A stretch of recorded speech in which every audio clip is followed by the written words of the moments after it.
Coffee time, coffee time. Yeah, this ain't your average cup of joe. Listen, I need it in the morning. Night. He always keeps it brewing, he always keeps it tight. Just a little sip, it'll get you right. Terrence Pickett always be the one that gets the coffee right. The coffee's right, the coffee's right in my life. It's never a wrong time over crime to get what's yours and to get what's mine. Come on. Coffee time in my life. Coffee time. Feels so right. I need a little sugar, put it in my cup. Can you stir it, Terrence? Let me know what's up. And at the end of the show, you can brew another pot. Just make sure you make it hot. Come on.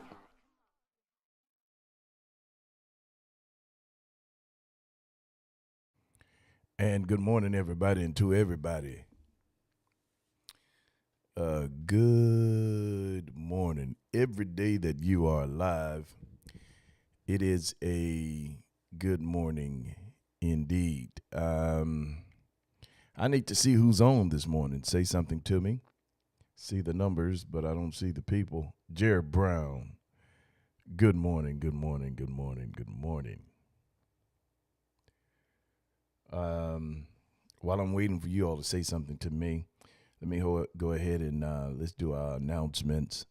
Don't forget, you already know what it is. Ken Jefferson for sheriff.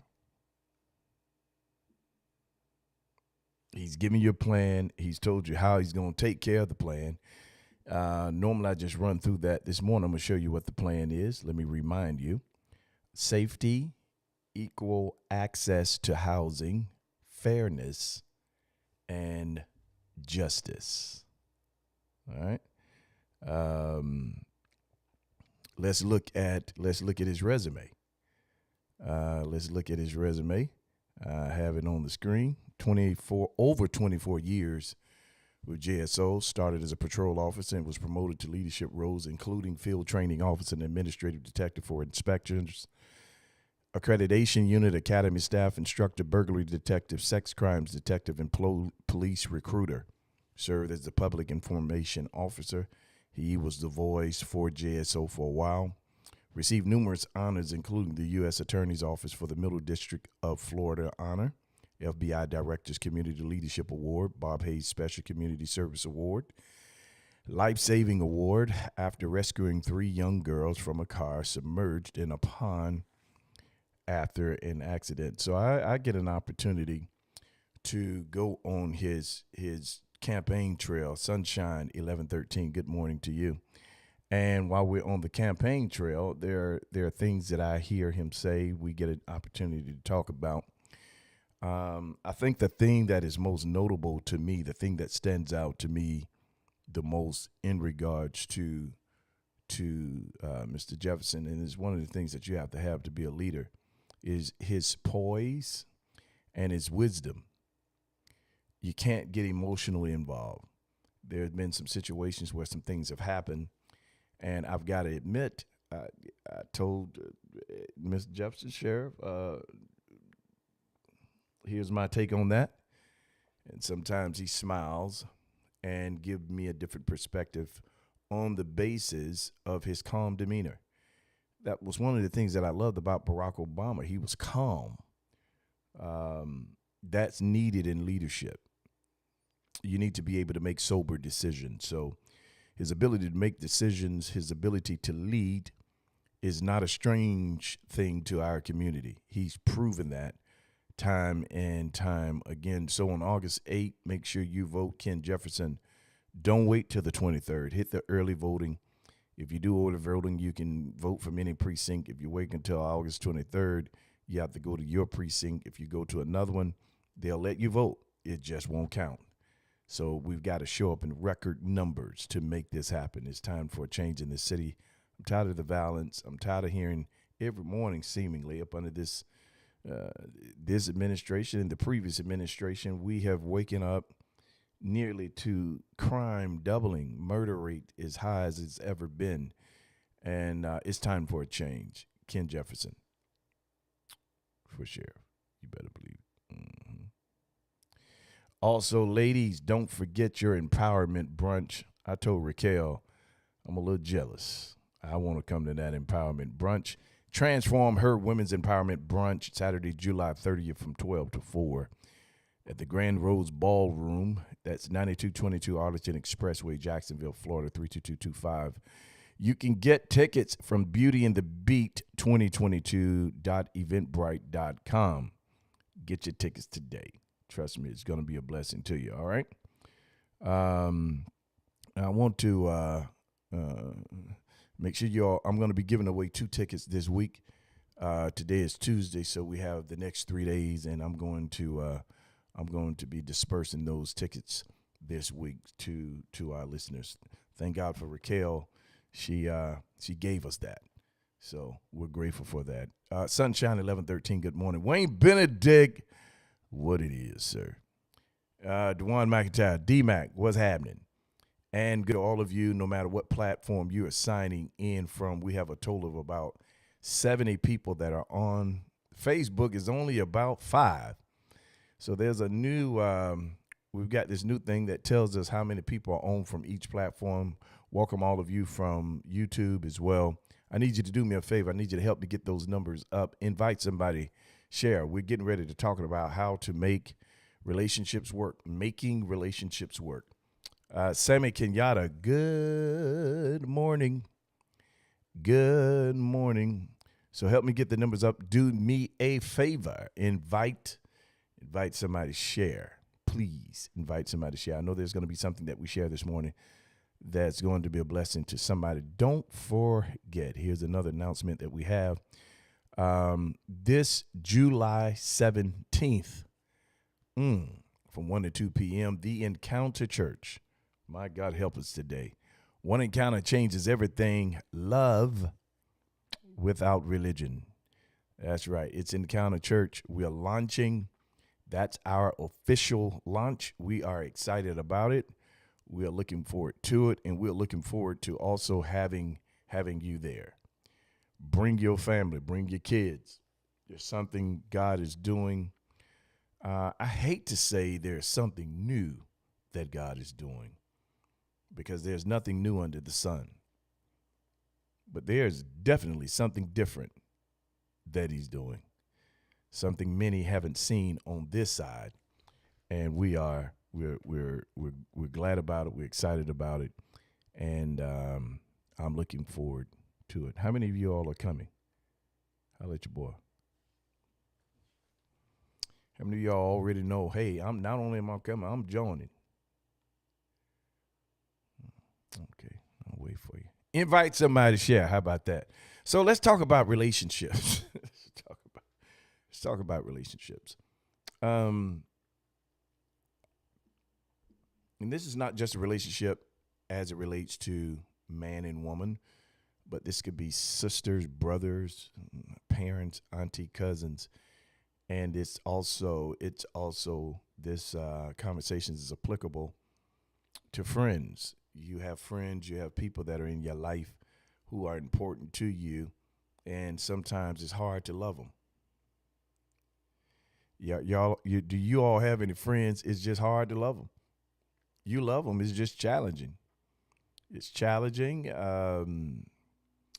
And one of the reasons relationships are so challenging is one or both, or however many people. DeJuan, thank you so much for sharing. I appreciate that. She's on from YouTube and Facebook. Come on, DeJuan, I appreciate you. But the reason relationships are so challenging and complex at times is because of a lack of understanding. It could be from one, two, or both parties, or whoever's in the relationship. It's a lack of understanding. One of the most dangerous things that we can do is say we know somebody. Oh, I know Wayne Benedict. I know Pastor Wayne. I know Sammy Kenyatta. Because the moment you feel you know them, you automatically begin to pull from your reservoir of the past behavior. You start pulling out your file cabinet on what you know. What if that person changed? What if God has done something to their heart? What if they've noticed themselves and they're not who you thought they were? But they could be doing some of the same things that they used to do. And you say, well, I know them and I knew you was going to do that and I knew you was going to say that. One of the things that we have to do in building healthy relationships is we have to keep an open mind and, you ready for this? Believe the best about each other. That's hard. That's challenging for most of us. We can't believe the best about each other. Here's why. We're wired a certain way. We think a certain way. So when a person does certain things, we automatically associate that action or that response to something that is in our file cabinet. We're reaching back from the past. So we've not truly given this person an opportunity to start over. And it's hard to start over when you're holding on to who they used to be or who they remind you of. So when we start talking about making relationships work, whether it's husband and wife, boyfriend, girlfriend, the first thing that you have to have is an understanding. The Bible even warns us. The Bible says something it's good. It says, in all you're getting, get understanding. What does that mean? In all of your getting, in all of your putting, in all of pulling, in all of your studying, in all of your knowing, make sure you get proper understanding.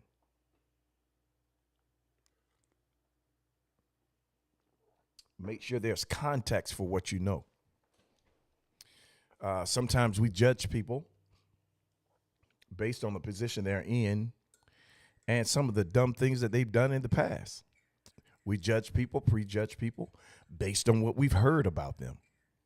And the danger of that is we never give the person an opportunity to show us who they are. Maybe they've changed. And I'm not saying to live life without context clues. I'm not saying go through life and be somebody's fool. No, there's a precautionary yielding that we give each other. In other words, I talk about someone who's violated to me the ultimate charge in my life, and he violated that charge. I forgave him. I love him, but I have to keep a little distance between me and him because there's a lack of trust. Love is given, trust is earned. So when you're dealing with people, you've got to understand who they are. One of the things that I do is give people permission to be who they are. Then I decide how I'm going to move forward in the relationship with them. So you may do things I don't like. You may say things I don't like. I'm not going to argue with you about you being you. What I am going to do is I'm going to make a note. I'm going to have a conversation with you, maybe multiple conversations about what's offensive to me and why. Then I leave the decision to you. If you're going to have me in your life, you choose by how you respond to it. But the biggest issue in relationships is we lack understanding. Women, men alike, we oftentimes communicate not to be understood, but to be heard. Then we speak not to give understanding, but we speak to release whatever pressure we're up under. We speak to release ourselves. And speaking is the primary source of communication. So it's important in communicating with whoever you're communicating with that you do it at a time when you are emotionally healthy.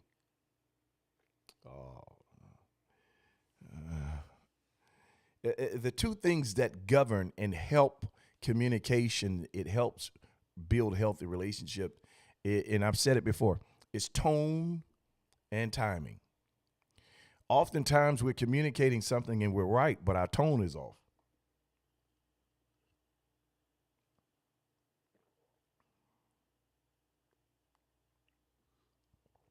It's hard to hear the right thing the wrong way.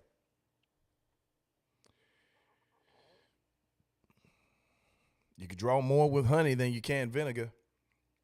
And then we use the excuse to verbally abuse people. We use the excuse, I'm just going to tell you like it is. I'm just going to be me.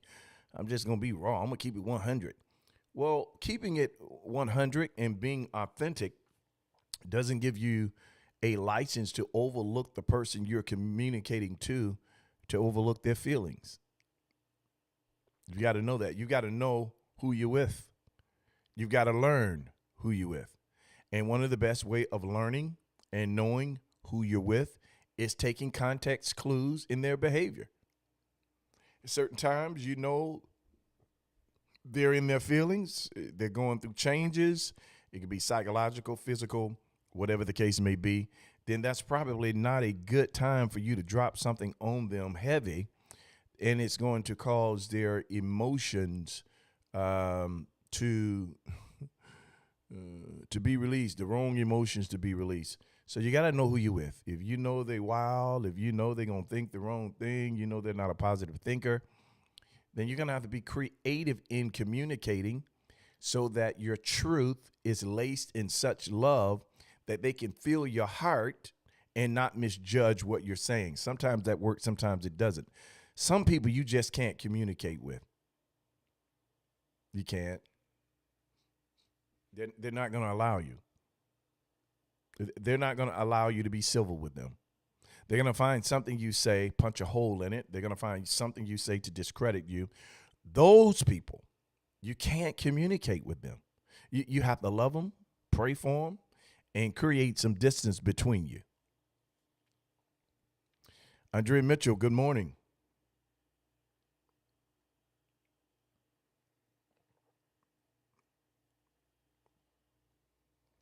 Now, because I create distance between you and I, that doesn't mean I hate you.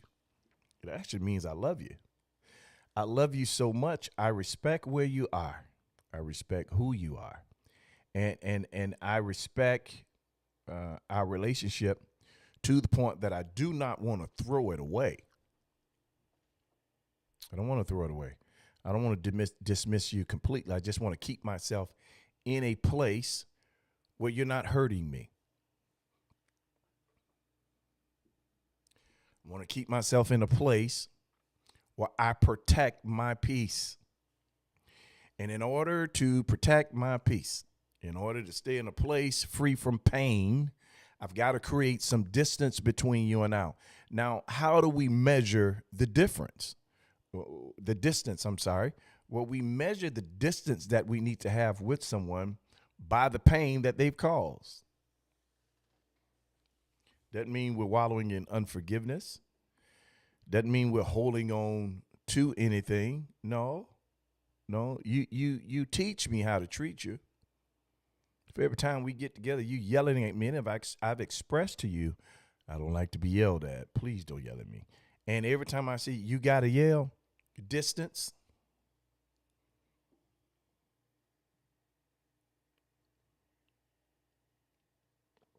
Distance will be the bread of this relationship. Because either I'm not communicating correctly in regards to what I need from you, or you're not in a place to give me what I need. So I've got to create some distance. Now, how far, again, depends on the offense. I know people, they cannot help it.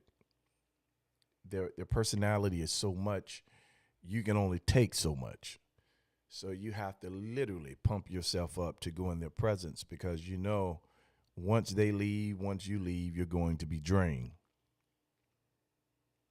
Distance. You know you can't handle that much. Give yourself space. You have what I call sibling warfare. Sibling warfare is there's an ongoing battle with siblings. Some of them are competitive. They compete with each other. They're competing about who's the best. They're competing about who has the attention of the parents. Siblings compete all the time. They do. And you're going to have to develop the wisdom with how to deal with your siblings in competition. Now, maybe you're the one that's competitive. Maybe you're the one that's competitive and you don't even know it. We've got to really trace the root cause to a lot of the things that we do and we say. Every time somebody comes around, you have to talk about what you won and what you bought. Why? Why is that necessary for this conversation?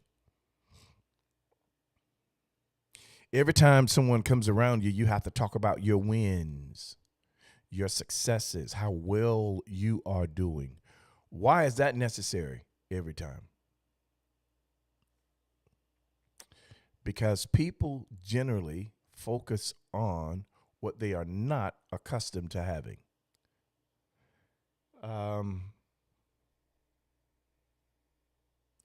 Take me for an example. I'm used to winning. I am. I'm used to winning. Also used to losing. So neither one of them shake me too far out of proportion. So I don't feel the need to go through my resume when I'm talking to people about who I am, what I have, what I've done. I am more interested in either getting to know them and we connect on a more personal end, depending on the environment, depending on who the person is. And the other thing is I'm not looking to highlight my wins to forecast or outline your losses. I'm not competing with nobody. Never have. Ever. Not in life. We can compete on the basketball court, football field.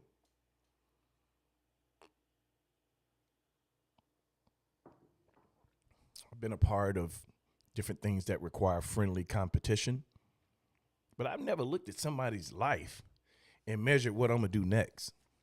Now, I have looked at how I've been treated and determined what I'm going to do next.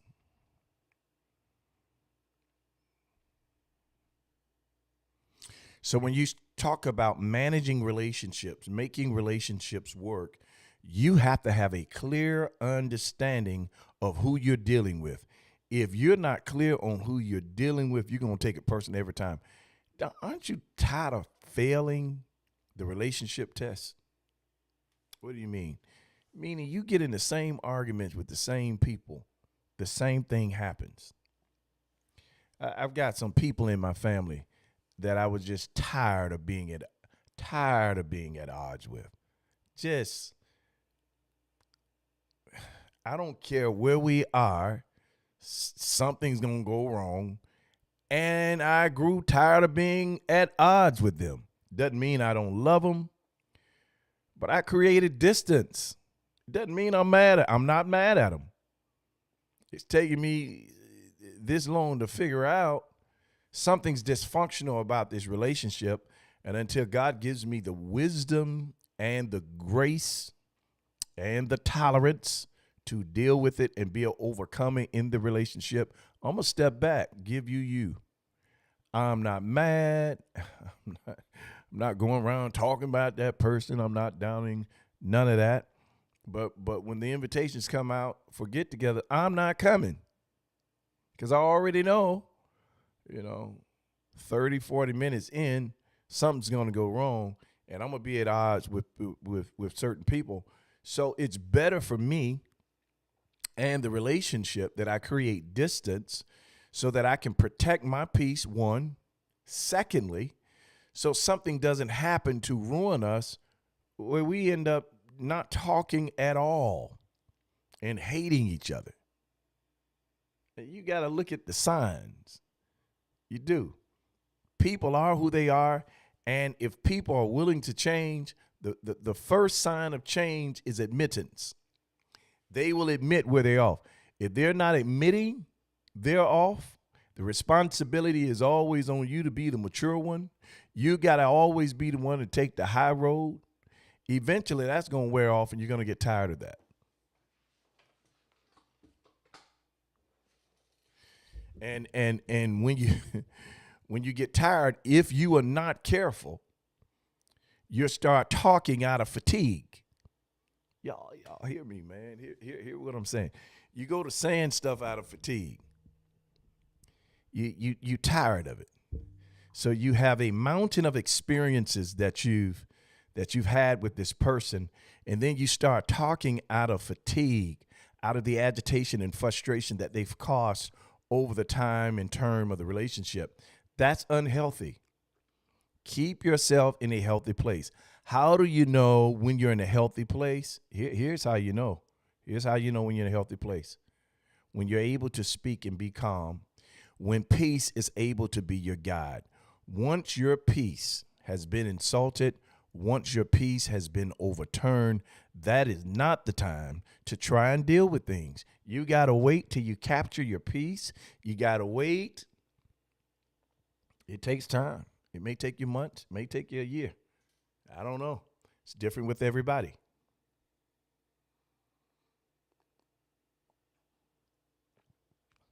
There are people in my life that I love, but I don't love being around them. They agitate me. And it don't take long before I go 0 to 100 because they know how to hit that spot. So it's interesting that when the Bible tells us the formula to deal with the woman, here's what he says. Deal with them according to knowledge. Now, that is a principle I think that can be applied to everybody. You got to deal with people, what you know about them. Some of your folk, your friends, your coworkers, your family, you know they off. You know there's something unsettling that's going on in their mind. The elevator is not all the way up. And the result of that, you know the stuff that is off. So if you know they're off, you know they have the power to hit a part of you, maybe that you're still developing in, a part of you that's going to expose how tired you are. But you know they can hit the wrong spot. Why are you still subjecting yourself to their presence is what I want to know. What you keep going around them for?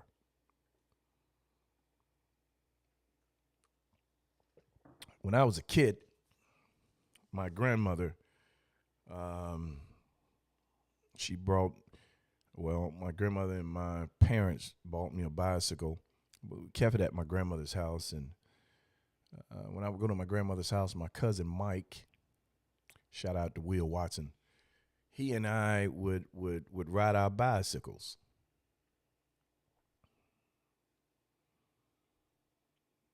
And there directly across the street, one of my uncles lived there, and there was a post that had a little sable palm by the post, and inside of that sable palm, if I'm not mistaken, it was a sable palm, there was a wasp nest. And we would harass the wasp. We knock it down and beat the little cone up, and they rebuild it. And every few weeks, it'd be another one in there. They done rebuilt this thing. And one day, I happened to go, and I beat that wasp, and one of them must have identified me. And he stung me behind my ear, my left ear. Oh my God. It felt like he was there forever. And I beat him and killed him and went, and my granny had to make sure the sting was out, and I think she pulled it out and put some witch hazel on it and did some other things. She prayed for me, and then she asked me, she said to me, were you antagonizing those wasps? I'm a kid. I'm about 6 or 7. And I was stuck on the word antagonize. What do you mean? Stop using these big words to these kids without giving them a dictionary. So I said to my granny, what that mean, mama? She said, were you bothering those wasps?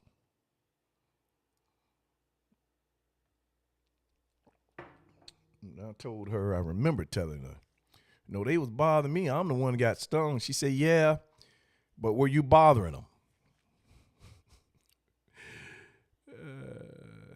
Tasha Jordan Sims, good to see you, love. And I had to confess, yeah, I was bothering them. She said, all right, leave them alone. Well, that's not a lesson she had to give me. When I went, every time I pulled up to my uncle's house and I saw that sable palm, every time I saw a wasp nest, not just at his house, anywhere. Well, I learned something. I went the other direction because I wanted peace between the wasp and me, because the wasp taught me a good little lesson.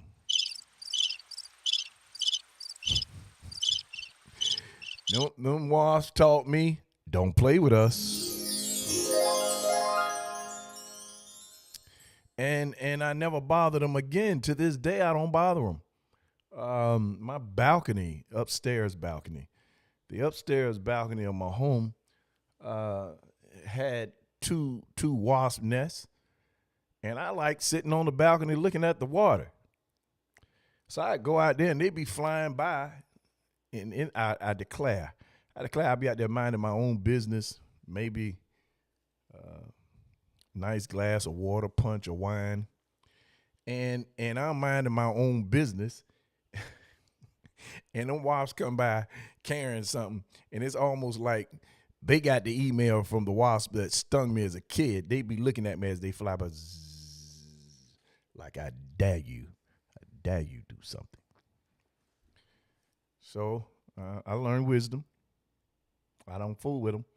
I went and got that Raid for wasp because it sprays a straight line, and that's how I dealt with them.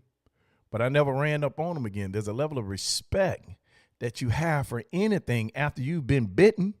Some of y'all, your family, have stung you. They done bit you. And you still go within the proximity of being stung and bitten again. Why? Because they're family.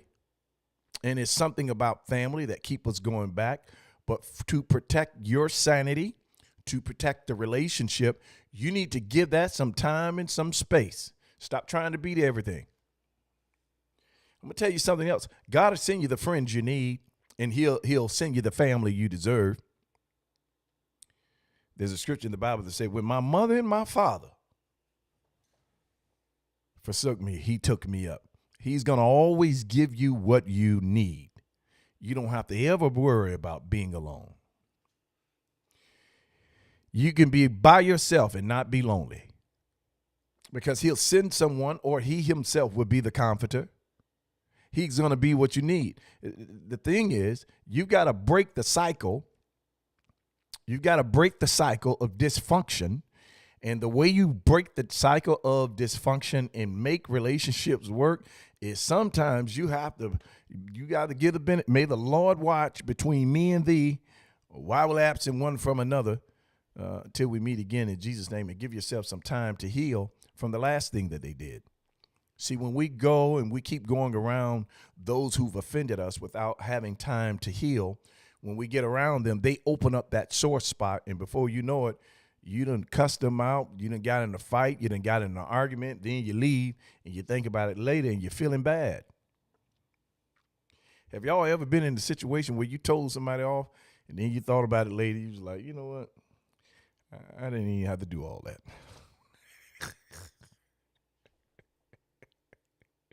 I have.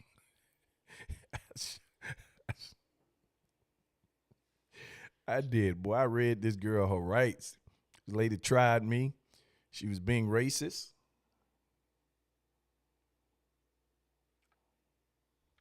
And I let her know, not today, baby. Not this one. And thought about it later. I was like, nah, you know what? I didn't even have to be all that. I ain't have to do all that. Tasha talking about, nope. Andrea said, yeah, thank you, Andrea. There's a friend of mine. He's like a big brother to me. His daughter in love, her name is Octavia. And she's, you know how Michelle Obama say, when they go low, we go high. She taught me this. She say when they go low, take them to the flow.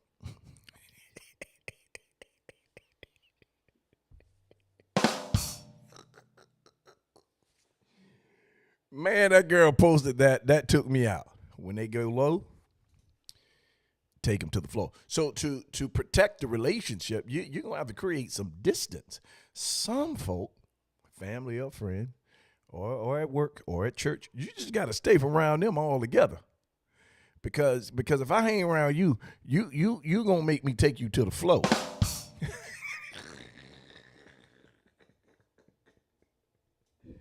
I don't know why that's so funny to me. When they go low, we go high.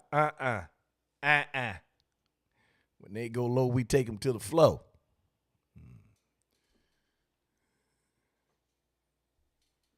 Take them out. Destroy them when they get down. Kill a gnat with a sledgehammer. Just let them, boom, let them have it all the way. No mercy.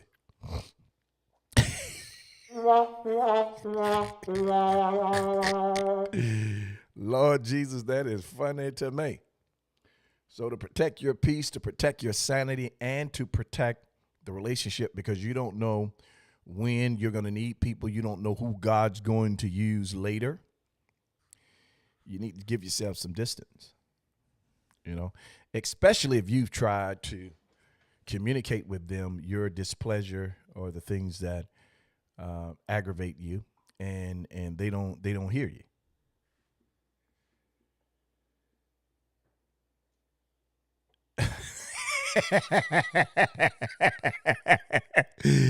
Latasha Jordan says, I'm about to kick you off, but it's a true statement.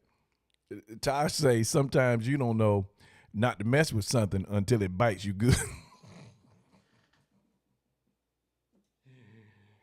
Oh, girl, you something else. But there's some truth in that, because I'm telling you, I used to antagonize those wasp nests. I did. That thing stung me real good. I still have the memory of the sting. If I talk about it too long, my ear go to hurting. I mean, he bit the plug. He stung the plug out of me. And it taught me a lesson. I don't fool with him no more. Joanne, God's chosen vessel. So when it comes to relationship, understanding is essential. Communication is necessary. And the power to protect your peace is mandatory. Don't let nobody upset. Listen, there are too many things in the run of a day that needs your peace in order to operate. My peace guides my thought. My peace guides my vision. My peace determines how I hear. My peace governs how I feel. You mess my peace up, I go to hearing things and snapping, and I see things wrong. You've created a cloud, and there's no clarity in my thinking. So you have to create an environment where your peace is protected. Oh, yes. Sure do.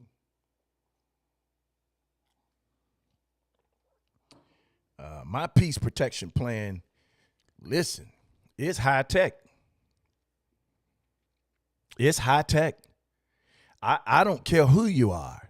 I walked out of churches that have violated my peace. I walked out of relationships.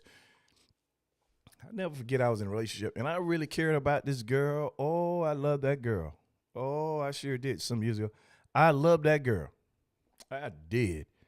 And she's just a great person. But there was something that she did, and when she would get mad, she'd do it. And it literally just violated my peace. So we had numerous conversations about it. And we laugh about it. And I told her, hey, but real talk, we laughing, but I'm serious. Don't do that. That puts me in a very bad place. And that place that it puts me in is very dark. I don't like dark places. I don't like to be that. And when you do that, and when you say that, it doesn't feel good. And she kept doing it. So we had been in a relationship off and on for about 2.5 years. I finally dismissed her permanently. Blocked her from everything, didn't take calls, text messages, removed her from social media, all of them. She showed up to a concert that I was doing.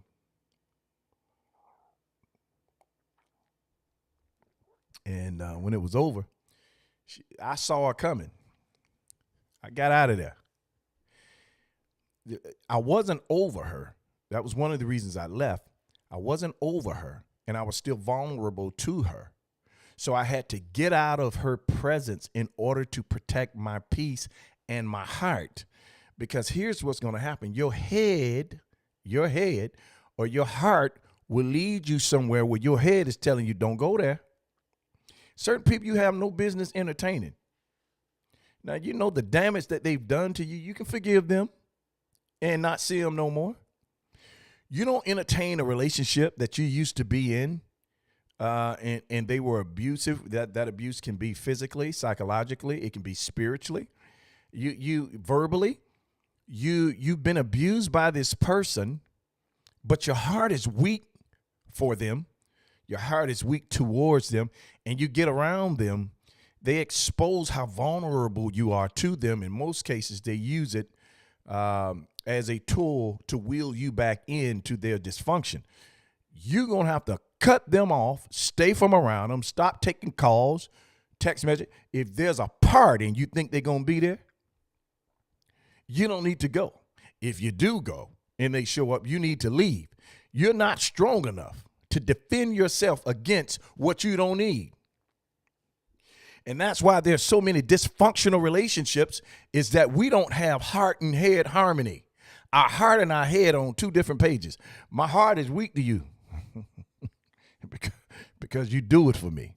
But my head is telling me stay away from you.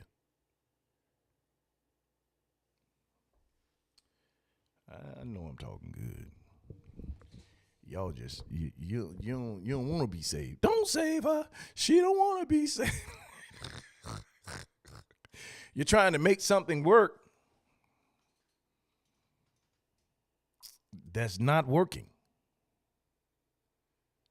Then you find yourself in a situation where you got to go through the process all over again. Anybody know anything about a breakup? It's hard. Oh, Jesus. A breakup is hard because when you're with someone, when you're in a relationship with someone, you expose the real you. You expose your soul to them. Your soul is how you think, how you feel, and how you choose. So once a person gets to know you and they become a part of your psyche, they become a part of your soul. How you think, how you feel, how you choose. And I'm thinking about them all the time. And because I think about them all the time, they affect my choices and they affect how I feel. Well, that person is a part of my soul. So in their absence, I am incomplete because we become one. And you can become one without having sex too. So don't think sex the only way to make you one. Spending all this time with them, they're intertwined in your daily being. So once they become a part of your soul, how you feel, how you choose, and how you think, you're vulnerable to them. You're susceptible to them. And they can pull triggers that nobody else can. And they don't have to be up on you and with you to pull the trigger. They can send you a text, send you a picture. They can send you a song, and it just totally wrecks your world.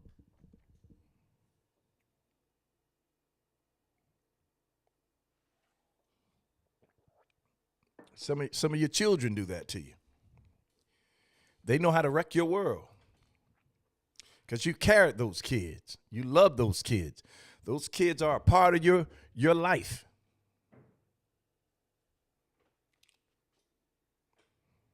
And because they are a part of your life, it is hard. It's hard to get away from what you're vulnerable to. So in order to protect yourself, you got to give yourself some space, give yourself some time, apply the word of God. You got to pray. You got to stay in a place of worship, and you got to stay in a place of understanding and stop giving yourself so much credit. You give yourself too much credit. You think you're stronger than what you are. So, because you done quoted a few scriptures, you think you're ready. You're not. You're not. So, you're giving yourself all this credit, and you're not able to handle it. So you fail every time you're in their presence. They make you look like a fool. I was with my cousin Mike, and we went into a restaurant, and this particular girl was there. She was an ex, and she had me. I'd have married her. That's how well she had me, and she was 90% good. She was 5% toxic. But the 5%, her 5% in being fair, she was a great person. The 5% of toxicity that she had in her was 95% for me. Some of y'all will catch that tomorrow. And because it was 95, her 5% was 95 to me.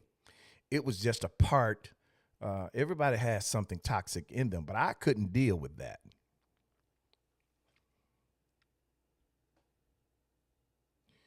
Now, when things were well, they were well. We were the best of friends. We did a lot of great things together, but I couldn't deal with that 5%. It's not about what a person is as much as it is what you can deal with. And you can't deal with it. Stop putting yourself in positions to be vulnerable to it. Some things make us weak, but we're susceptible to a lot of things. You got to find out what you can handle. Come on, talk to me. We walked in that restaurant. I didn't even see her. I felt my cousin hit me, but I didn't see her. Got in line. She said, "Hey, Terrence." And I heard her voice. I was like, "Hey, you good?" She said, "Yeah, I'm good. How you doing?" "I'm all right." Then she tried small talk. "You in here getting breakfast?" Why else would I be in a breakfast line? I saw that devil trying to. I said, yeah. And I said it, and I started being petty because my defense mechanisms begin to kick in. She said, "You in here get breakfast?" Yeah, that's what people generally do when they get in the breakfast line. And she said this to me. She said, "I see you still petty." "Yep, petty Betty." She said, "Well, it was good to see you. Is your number the same?" I said, "I don't know what number you had. It's been a little minute." She said, "Well, what's your number?" "I don't think that's necessary. No, I'm not giving you my number." In fact, you know what? You enjoy your breakfast and the people you're with. God bless y'all. I told her, "Hey, let's get out of here." And I had to get out of there because I could not trust myself. The problem with us is that we give ourselves more trust than we deserve. Let me tell you, black hair is on this morning. Pretty black. Wow. That's amazing. Good to see you, lady. Let me tell you, there's a story in the Bible that it stays in the forefront of my mind when it comes to relationships. Jesus is at the table with the disciples. This is the Last Supper. And he says to them, it was 12 of them. And he says, now one of y'all are going to betray me.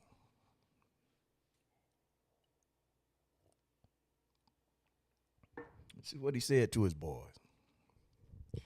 These boys that walked with him, talked with him, they were his homies. And he said, one of y'all going to betray me. Not one of them started pointing the blame.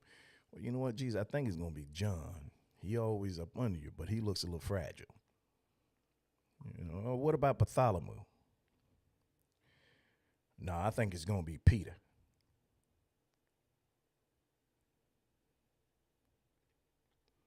None of them did that. They didn't point the finger. All of them had the same response. They said, "Lord, am I the one with the toxic trait to the extent that when pressure gets on, I'm going to betray you. Here's why. None of them fully trusted themselves. And I think it's a danger when we fully trust ourselves to the point that we don't give ourselves space to be human. To be human is to error. You're going to be in error somewhere. All of them said it. Lord, is it I? And a lot of times we stay in situations or we open ourselves up to situations because we trust ourselves. And we shouldn't. You need to know how human you are. Do you know? So I've been single, unmarried for over 20 years. Do you know how many times I've gone out with somebody and I've said what's not going to happen and it happened? Just now, it was a time when I was out there being a tramp and didn't care. But, you know, when I started to bring that in and make some changes, I'm like, well, no, we ain't doing that. And the wrong thing, because I had too much trust and faith in myself.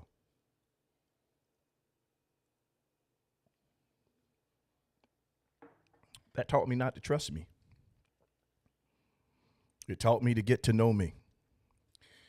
It taught me a level of self-awareness that I didn't have before. Now I understand. I get it now. I can fall any day, any time. I can fall anywhere, any place.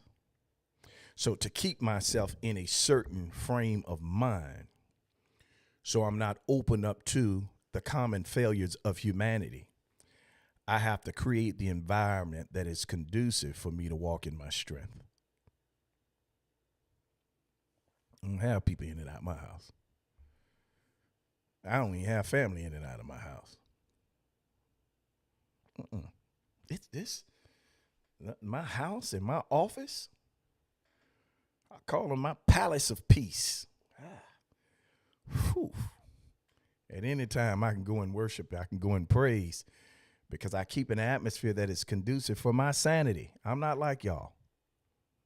I'm frail in some areas. There's some areas I'm broken. Some areas I'm still receiving healing in. So I have to protect my environment with people that are conducive to my health, not just my physical health, my mental health. You're not healthy for me. You've got to start declaring the truth and build a bridge to stay away. They're just not healthy. Not. I'm in a different stage in my life. I don't date as a sport.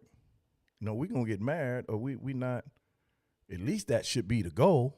And with some of you, what is your intention behind the things that you do? You dating? What's the goal here? You don't want to be married? Okay, let that be known. If a woman tells me she don't want to be married and we call ourselves dating, I have nothing to offer her because the end goal is marriage. I'm going to share this little piece with you and then I'm done.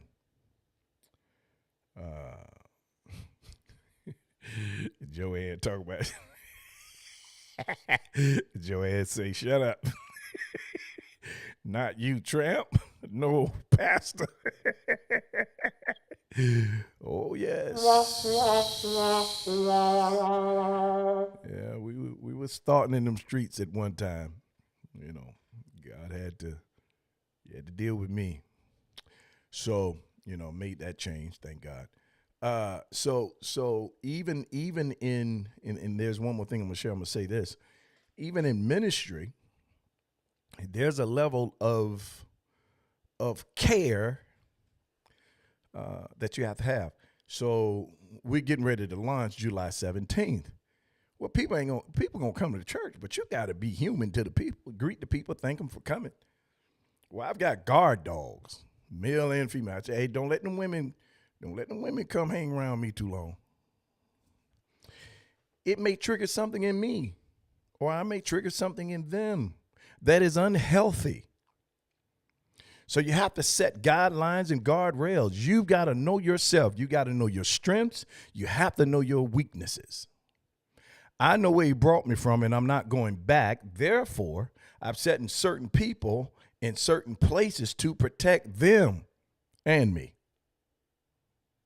You got to be honest with yourself. Too many of us lie on ourselves to ourselves, and this is why we're always in something. I heard Pastor Michael T. Smith. Stop touching.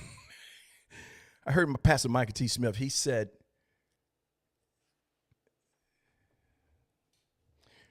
constant breakups teaches you how to divorce. Constant breakups teaches you how to divorce.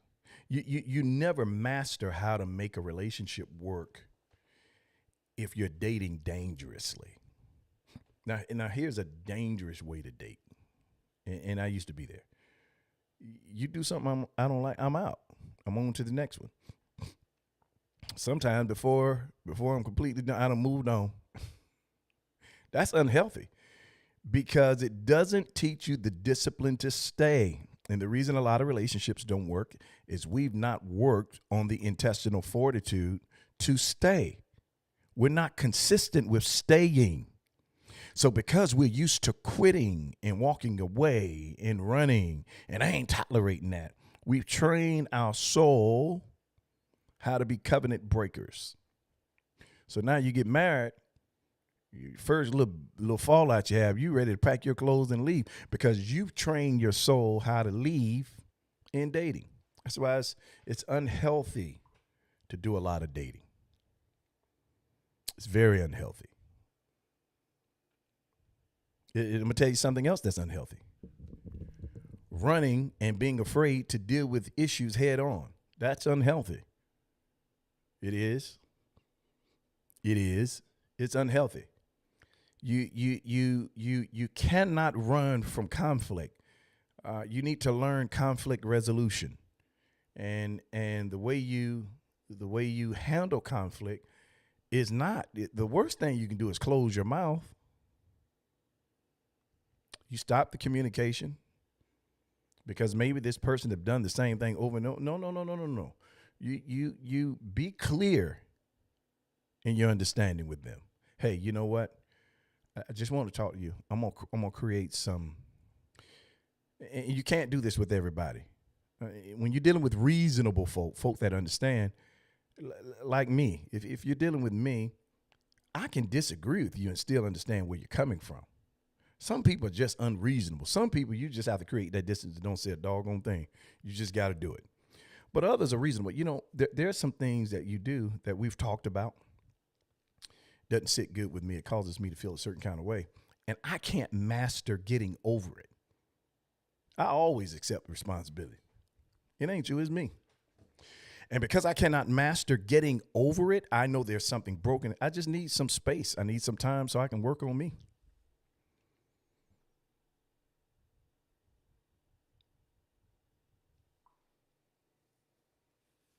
I'm going to give you something real good.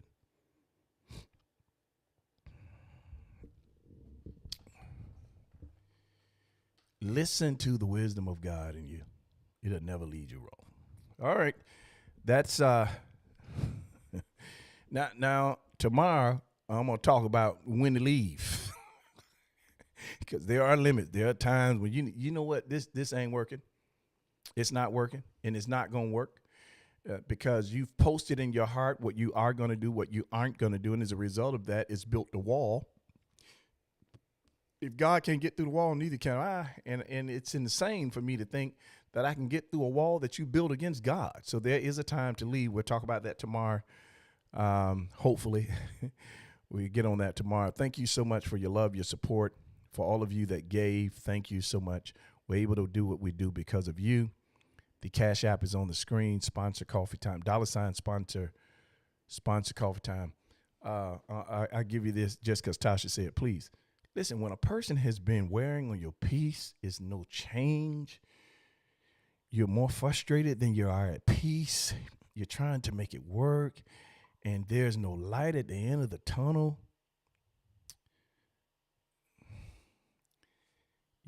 there's a lot to this, but simply put, you need to start praying about a different strategy. We'll talk about that tomorrow. I love you guys. Thank you so much for your love and your support. Thank you for your continued gifts that you give. Don't forget to vote Ken Jefferson. You were born to win, predestined to succeed. There's nothing that can happen to you today that the wisdom on the inside of you is able to handle. You got to learn how to be quiet, practice emotional intelligence. You've got to learn. Don't let them people agitate you to the point where you lose yourself and you're the one left holding the bag, being embarrassed. When wisdom speak, you will always win. I love you guys. Don't forget to vote Ken Jefferson August 8th. In all you're getting, get understanding. Remember to think higher, speak life. I appreciate you all. Till we meet again. God bless. Love you.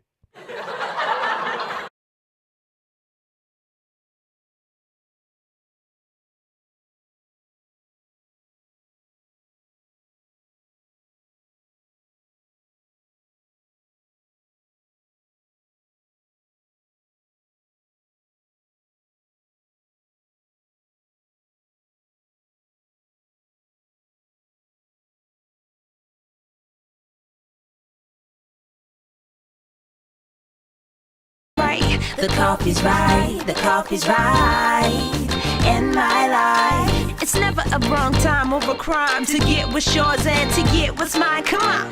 Coffee time in my life. Coffee time feels so right. I need a little sugar, put it in my cup. Can you serve it, Terrence? Let me know what's up. And at the end of the show, you can brew another pot. Just make sure you make it hot. Come on.